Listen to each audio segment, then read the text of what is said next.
In our study, we looked at whether singles nowadays are more satisfied with being single than in the past, so than 10 years ago. And we found indeed that adolescents reported higher satisfaction with being single compared to those born 10 years earlier.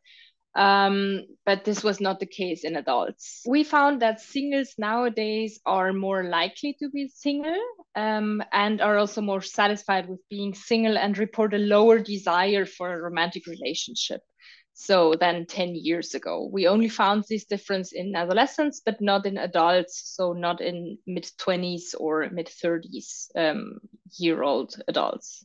We can see marriage rates have decreased, whereas divorce rates have increased. So being single has become more normal or more acceptable in society. So it appears that adolescents are picking up on these changes and therefore are more likely to report higher satisfaction and less pressure to be in a romantic relationship.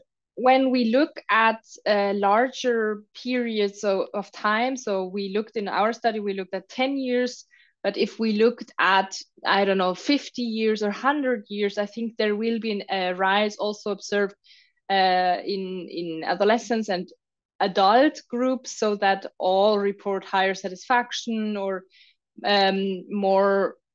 less pressure to be in a romantic relationship. So yeah, I think this will be the most important things that will change, is that the pressure to be in a romantic relationship and to get married will decrease eventually over time. And this trend will be more significant if we looked at it at a larger period of time. This study shows that their singlehood is not something that is always the same experience over time, but also it shows that singlehood is changing and is changing for good, so that singles are less stigmatized and experience less pressure to be in a romantic relationship and are also fulfilled in being single, so that they do not experience like they are lacking something.